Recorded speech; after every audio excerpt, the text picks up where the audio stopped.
大家好，我是李灿，欢迎收看以及收听 Easy Mandarin Minicast 中文小播客啊。今天咱们继续聊一个有趣的话题，你有没有注意过，就是中国人说话的时候特别喜欢说啊、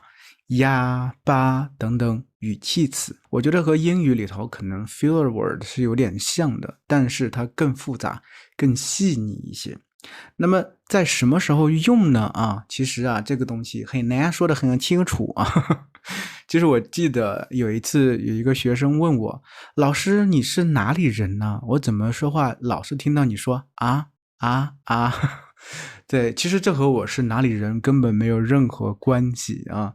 当然我可以告诉你我是一个浙江人，所以我属于南方人。当然呢，我的口音没有浙江口音浙江口音是这个样子的咱们回归正题我觉得有一个非常重要的原因就是中国人说话不喜欢特别直接、特别生硬比如咱们举一个最简单的例子比如说走，比如说你要和你的朋友说走英语说 let's go，let's go， 对不对？很正常。但是你听一下中国人要是说走，听一下这个语气，是不是有点强硬、生硬乃至于冷酷无情，对不对？那中国人会怎么说呢？走呗，走呗，走嘛，走呀。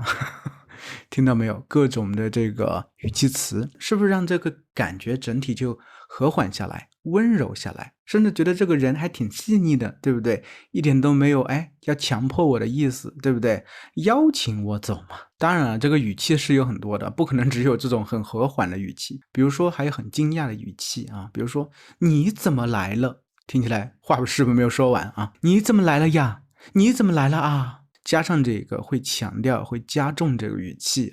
非常非常有用。比如说你要夸奖别人，对不对？你可真漂亮，没了，是不是很奇怪？你可真漂亮你今天的衣服真好看呀，是不是感觉完全不一样？而且说实话，你们学习中文这么久，都肯定发现有一个问题了就是中文的语法怎么这么简单太没有语法点了我都不需要记了，太 easy 了easy peasy 小菜一碟一小块蛋糕当然中国人是不会这样说的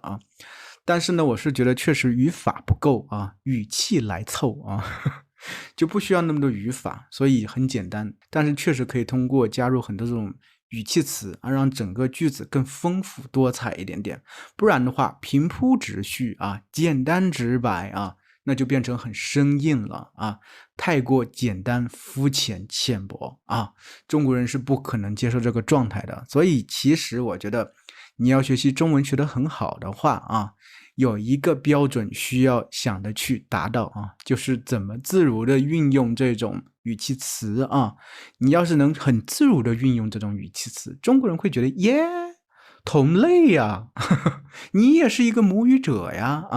你的中文怎么这么好现在我觉得好多朋友可能都有一种幻想就是感觉好像来到中国随便说几句你好呀，我的名字叫麦克等等，中国人就觉得哎呦，你的中文真棒这是不可能的